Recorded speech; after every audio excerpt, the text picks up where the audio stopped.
नमस्कार साथियों, CG job education के ऑफिशियल यूट्यूब चैनल पर आप सभी का बहुत बहुत स्वागत है। साथियों, प्रयोगशाला परिचारक और प्यून के जो भर्ती निकाली गई है उसी की क्लासेस मैं रेगुलर आप सभी के लिए ला रहा हूं।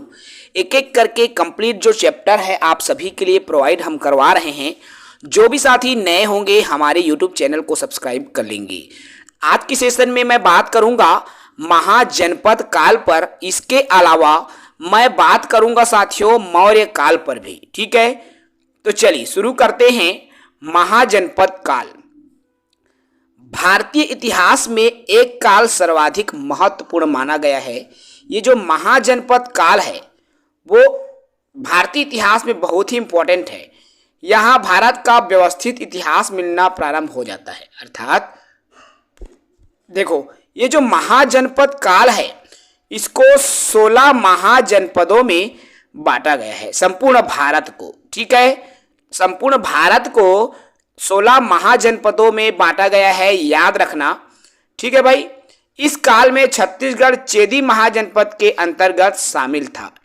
किसके अंदर शामिल था? छत्तीसगढ़ तो चेदी महाजनपद के अंदर शामिल किया गया था। तो आखिर ये चेदी महाजनपद होता क्या है, क्या चीज है? देखो भाई, ये जनपद है। चेदी एक महाजनपद है जिसकी राजधानी सुक्तिमती है। क्या है इसकी राजधानी? सुक्तिमती। यह क्षेत्र बुंदेलखंड के पठार पे आता है। ठीक है, इसका नामकरण तो इस काल में छत्तीसगढ़ को चेदीसगढ़ के नाम से जाना जाता था। अर्थात जब चेदी महाजनपद काल था उस दौरान हमारे प्रदेश को अर्थात छत्तीसगढ़ को चेदीसगढ़ के नाम से जाना जाता था।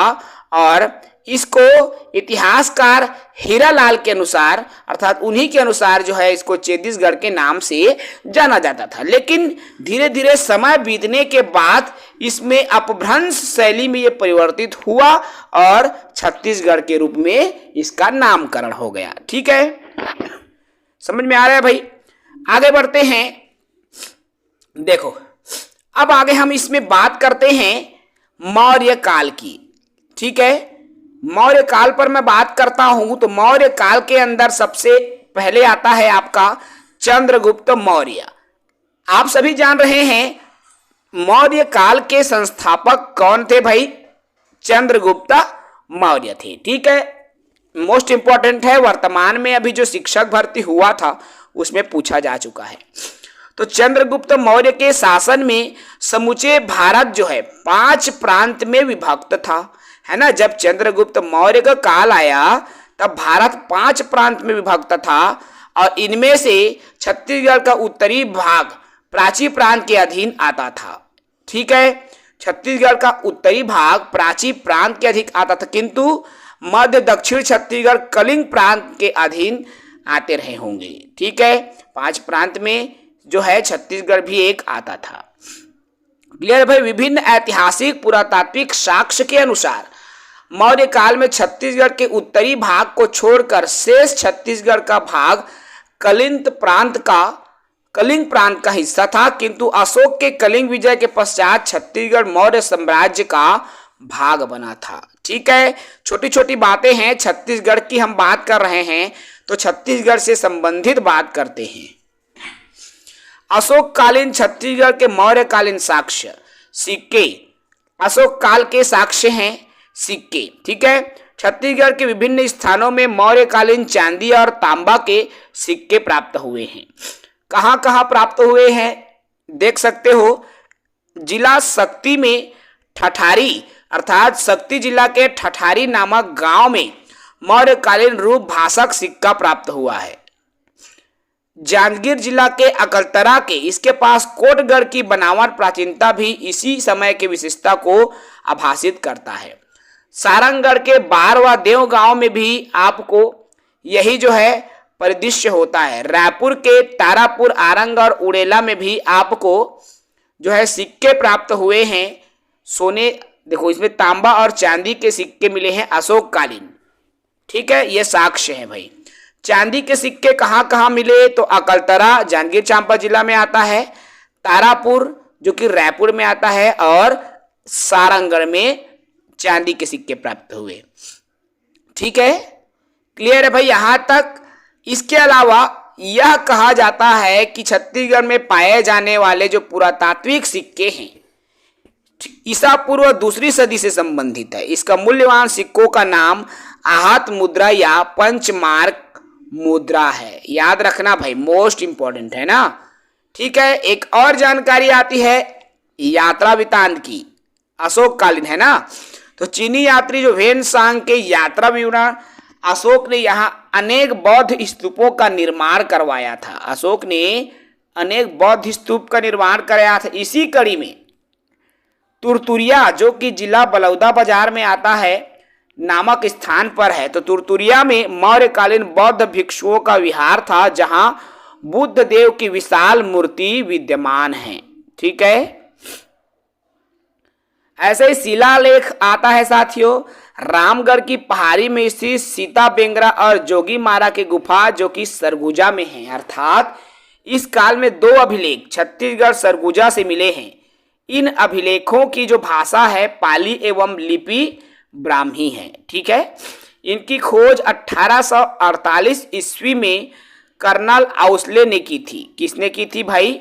तो कर्नल आउसले ने इसकी खोज की थी। ठीक है, शैल चित्र है।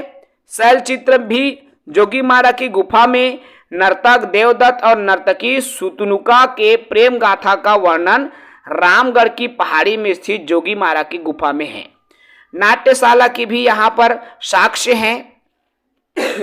तो मौर्यकालीन जो नाट्यशाला है, प्राचीन थिएटर के अवशेष रामगढ़ की पहाड़ी में स्थित सीता बेंगरा की गुफा में इसके जो अवशेष हैं, इनकी जो अवशेष प्राप्त हुआ है। ठीक है, याद रखना, रामगढ़ में आषाढ़ के प्रथम दिवस मेले का आयोजन होता है, जो कि मेघदूतम ग्रंथ से संबंधित है। इस प्राचीन नाट्यशाला का अध्ययन डॉक्टर संतलाल कटारे ने किया था। ठीक है भाई, अशोक के ये सभी काल के है ना, अशोक काल के मूर्ति कोटाडोल, मनेन्द्रगढ़, चिरमिरी, भरतपुर में अशोक कालीन मूर्तियां भी हैं। अन्य साक्ष्य में कपाटपुरम जिला सरगुजा में है, अशोक के लाट स्तंभ प्राप्त हुआ है। मल्हार में भी शीशे से आहट ढली हुई मुद्रा प्राप्त हुई। बंदरगाह गोदी परी नदी के समीप सिरकट्टी नामक गांव के पास गोदी की प्राप्ति हुई, जो कि मौर्यकालीन है ना भाई। अर्थात छत्तीसगढ़ में भी मौर्यकालीन अनेक साक्ष्य प्राप्त हुए हैं और ये अशोक काल के भी साक्ष्य हैं। ठीक है भाई, क्लियर है ना। आई होप आपको समस्या नहीं होगी इन क्लास में। ठीक है, मौर्यकालीन मैं एक बार और इसको रिपीट कर लेता हूं, इंपॉर्टेंट है भाई। मौर्यकालीन के संस्थापक चंद्रगुप्त मौर्य है और चंद्रगुप्त मौर्य ने समूचे भारत में ये जो चंद्रगुप्त मौर्य का काल 5 प्रांत में विभक्त था। ठीक है, अशोक कालीन में अनेकों साक्ष्य प्राप्त हुए हैं। मौर्य काल में जो अशोक के जमाना था, अशोक का समय था, उसमें सिक्का प्राप्त हुआ, जिससे हम जान सकते हैं कि मौर्यकालीन है। यात्रा वृत्तांत के माध्यम से हम जान सकते हैं, शिलालेख के माध्यम से हम जान सकते हैं, शैल चित्रों से भी जानकारी जो है प्राप्त होती है। ठीक है, इसके अलावा नाट्यशाला से भी जानकारी मिलती है। अनेक जो प्राचीन मूर्तियां हैं, मूर्तियों से भी जानकारी प्राप्त होती है और अन्य साक्ष्य भी है, अशोक के स्तंभ, जिनसे हमें जानकारियां प्राप्त होती है। ठीक है साथियों, तो आज के सेशन को हम यही समाप्त करेंगे। कल की सेशन में हम छत्तीसगढ़ के कुछ प्रमुख विद्रोह और क्रांतियों पर बात करेंगे। ठीक है, तो आज के सेशन यही समाप्त करते हैं। जो साथी नए होंगे भाई, हमारे YouTube चैनल को सब्सक्राइब करेंगे। जय हिंद।